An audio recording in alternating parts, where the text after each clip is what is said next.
Welcome back to the channel where the art is always random and so am I. Today's another sketchbook vlog episode and I'm drawing Joe Goldberg from the TV show You. Let's just read the Wikipedia description of the show because I'm very bad at describing things. So here we go. What would you do for love? For a brilliant male bookstore manager who crosses paths with an inspiring female writer, the question is put to the test. A charming yet awkward crush becomes something even more sinister when the writer becomes the manager's obsession. Using social media and the internet, he uses every tool at his disposal to become close to her, even going as far as to remove any obstacle, including people, that stands in the way of getting to her. So yeah, basically the show on Netflix is about a guy named Joe, very clean-shaved, well-mannered bookstore clerk, does not look suspicious at all. He falls in love with a customer and stalks her till she falls in love with him.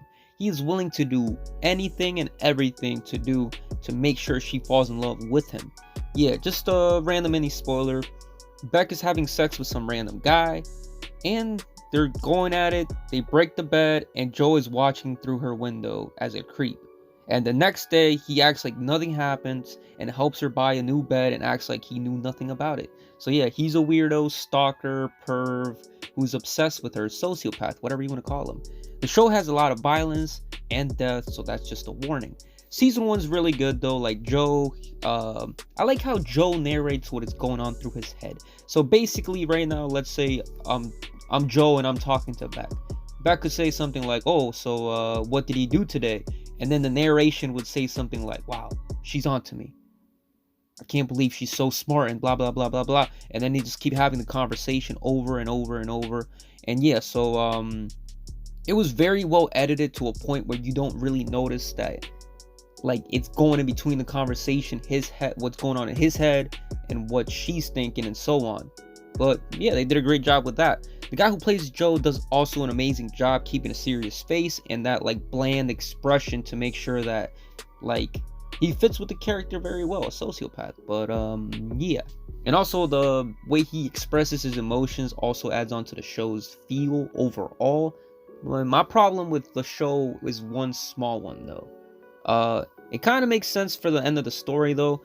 Well, the end of the season. His love interest Beck was very basic and plain. She really didn't have much personality besides her being a writer and just being girly and having everyday girl problems or whatever. But yeah, thinking about it now though, it kind of made sense at the end because the whole point of the show is about Joe and then his love interest. And it makes sense in season 2 why they wrote it this way. But that's just some little, you know, I guess nitpicking of mine. But overall, it was pretty good. You will be entertained throughout the whole show and you will like it.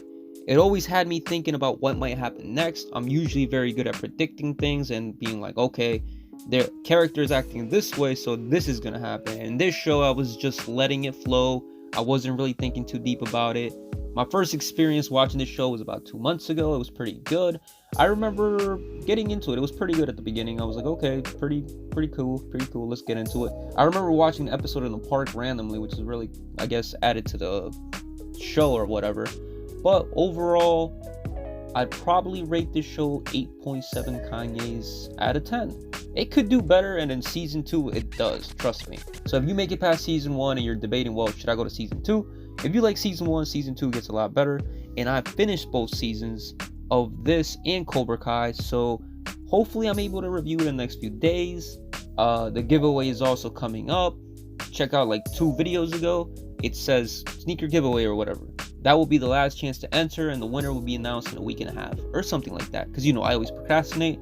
And I will decide to do like a elimination process. Then I'll upload videos throughout the next week and a half showing who are the finalists and so on, like quarterfinals, semifinals, and then the finals. I'll choose the winner from there randomly. Thanks for watching. Like, comment, subscribe if you haven't already. Hopefully you like this short little quick review. Now I'm out.